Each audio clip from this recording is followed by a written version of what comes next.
Alright, so, usual gaming clip's going to happen first, but, I just wanted to talk about something I have never really talked about much on here, and that anybody that has followed me in the last 5 years or so probably doesn't know about, because again, I haven't brought it up that much here, but 10 years ago today was an interesting thing happened. So, let me start from 2009, where I made my first ever deposit onto a poker site. It was PokerStars.com. It was a meager $70 deposit meant to dip my toes into the lowest stakes, and if I ever doubled it up, I would withdraw that initial deposit, and as long as I made winnings from poker itself, that would be the only deposit I'd ever make that would technically be from my own funds. And that ended up being true. With that little deposit, and some viewing of poker strategies and forums and stuff, I managed to run that up to have a safe bankroll for the next level up of the micro stakes. Because you could wager like $2, $5 at a time. Then I went up to the $10 stakes. Then I was winning. Then I was beating that just fine. Went up to 25. I went on a different site, Full Tilt Poker, to take advantage of its rewards. Up to 50, no limit. 100, no limit, where you play with big blinds of $1, and you usually buy in for about $100. And because it's no limit hold'em, you could commit all of that in a single hand, possibly. And that ended up, well, I have visuals here. Let me go over to this scene, and this will show you my PokerStars graph. So, this contains about a little over 250,000 hands, and was from, I'd say the first 50,000 or so was from 2 to 10, and then in the future went from 25 to 50, and eventually I started playing more on Full Tilt Poker, which I'll talk about in the next graph, but at some point I went back to grinding more hands on PokerStars to take advantage of its rewards program. As you can see from hand 140,000, it kind of started dipping a bit, but that's mainly because of a little thing called Rake. I think there's a little bit of bad luck in here, but it's mostly Rake. But the thing is, PokerStars had a very, very generous rewards program for the biggest grinders, and at the start of 2011, I was playing 100NL on pace to hit that yearly reward, which, if I was able to complete it, I'll also get to that, would have been easily in the 5-figure range of rewards, so I didn't mind having a little bit of losing results on the tables directly if I got enough rake back that the actual line, if you include bonuses, would be like somewhere like this. Unfortunately, I didn't get to complete that. It says that my final winnings on the tables were about $200 out of all the hands I played on PokerStars, which, it's not quite the whole tale, but I think it summarizes close enough to, like, what my grinding was for. However, if you want something a little bit more PogChamp, I will now switch over to the Full Tilt Poker graph.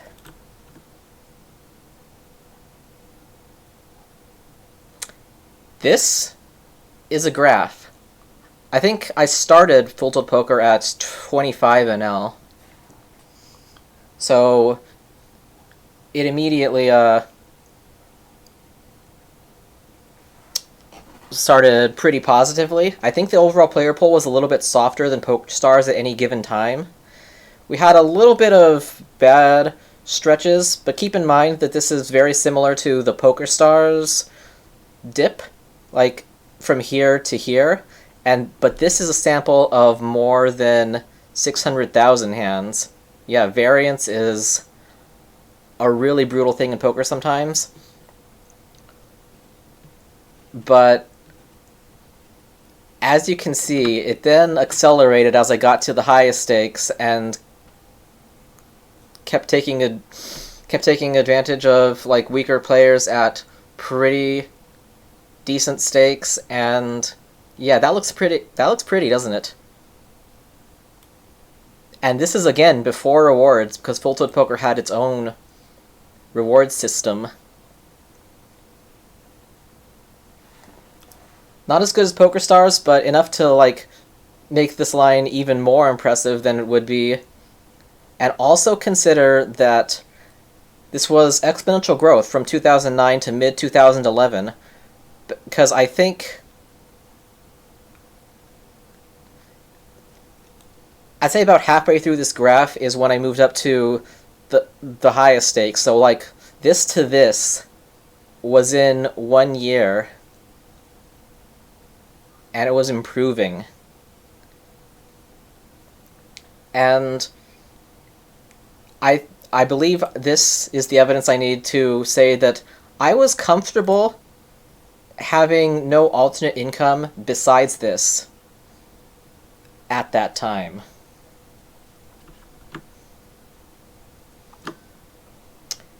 That was going great. I paid off like half my student loans, was in position to have a year that I would probably exceed, if it was allowed to go all the way through, any year I've had doing actual jobs. But yeah, it didn't complete. Because on April 15th, 2011, 10 years ago today, I woke up, I tried to log in to the poker sites like usual. I couldn't. I checked the domains directly, and there was this very scary, just like white notice with black text and the Department of Justice symbol on it, saying that this domain has been seized by the US government. Even though it's a worldwide site, I didn't even know they could do that. I was just filled with a ton of confusion and panic and reading forums and panic texting my friends.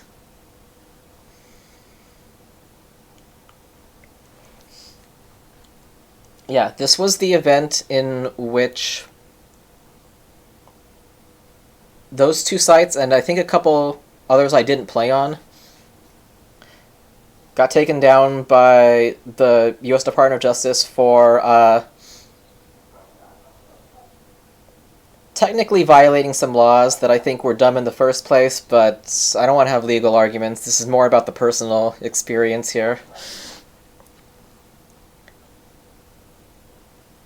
Basically, that super profitable grinding just came to an absolute halt. Eventually, there were methods on which I could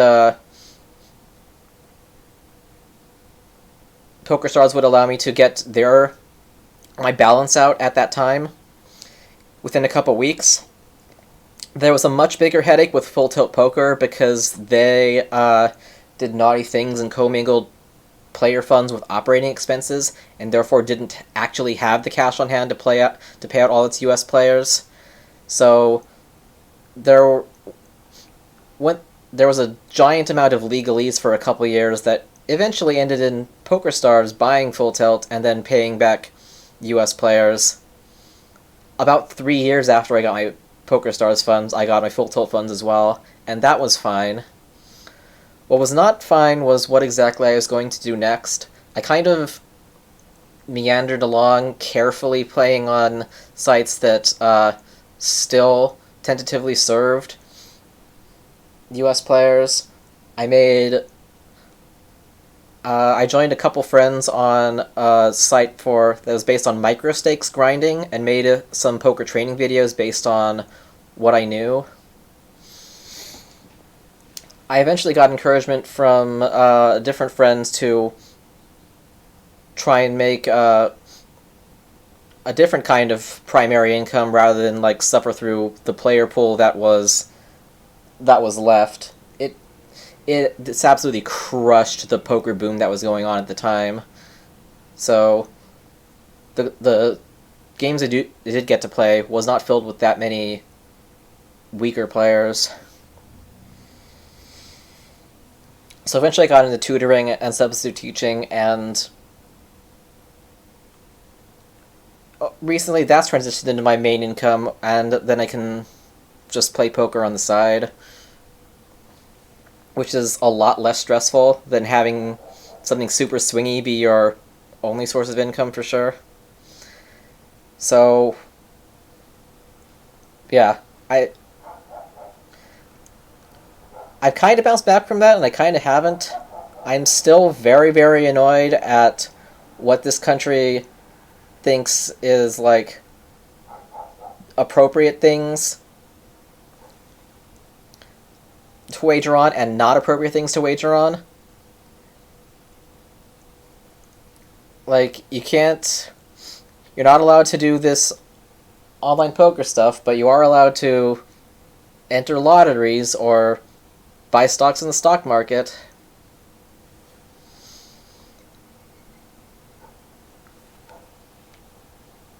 Yeah, even though you could still play on other sites, again, the main draw of the PokerStars and Full Tilt was how accessible it was to casual players. Not only did casual players have to find an alternate method of depositing rather than just like flat out cards, because it definitely wasn't that easy anymore, but there's also that untrue but stinging line that poker was illegal. It was never illegal for somebody to play poker online, but good luck explaining that to somebody that just wants to drop a few hundred and have some fun. The boom of casual players, yeah, was sunk no matter what. And I think even if my state stops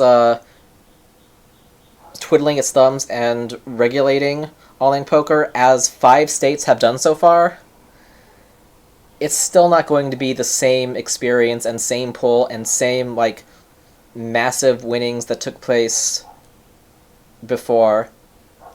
I think that poker boom was like a one and done, and while there may be mini booms, especially the one that happened with the pandemic recently,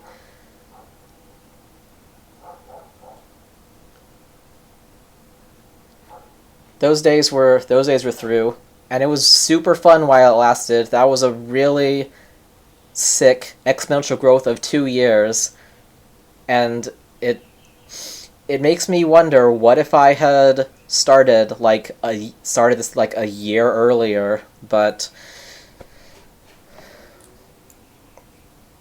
whatever, so it goes. So I've sort of bounced back. I'm now again doing substitute teaching, a very minor income from Twitch subs and the like, but that's not really primary stuff. And poker on the side when I'm inspired to do so, which hasn't been that much recently. We'll see about this summer again.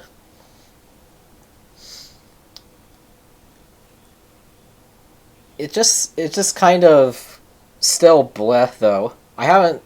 Wouldn't say I've completely recovered from this incident. I don't know if I ever will, because, like, I really like the concept of the game of poker, and how, if, as long as you can make good decisions, it will eventually reward you in the long run. It doesn't care about your age, your race, your gender. The cards don't even care about your disabilities, as long as you're making good decisions. And you can be and you can be rewarded for that. I I really liked I past tense. I still like the game in the same way I like strategy or tactical games, but it's just hard mentioning that to like people in the public that might like poker for the same reason they like blackjack or something. This is not something I talk about with the general public much, just because of I know the perception that trying to talk about this will often make me seem like could make me perceived like a degenerate gambler that just plays all those other table games too.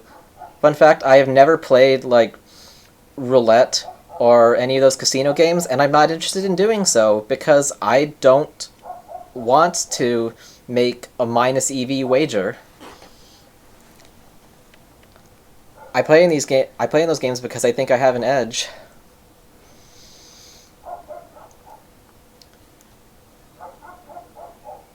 But trying to explain that to family, casual coworkers, new places I might apply to, that's like it's just not really possible. And I don't know, it seems like sometimes I'm unsure if anything that I'm good at is worth anything in this world.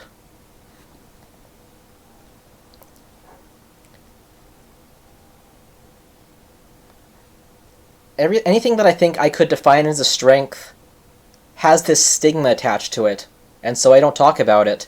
And so it leaves me unable to really like identify any strengths of mine sometimes.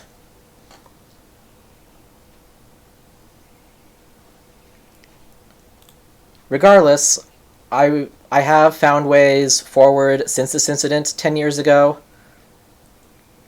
I will keep finding ways forward. I will still love the game of poker and play it when I can, albeit definitely not as much as when I was super grinding back 10 years ago and having very impressive results.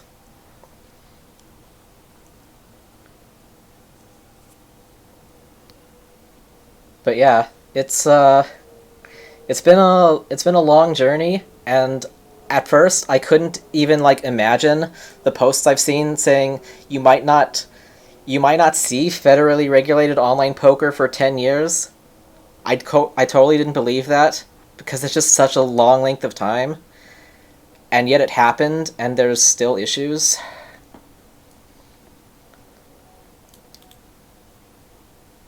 So it goes. Go on and play your lotteries instead.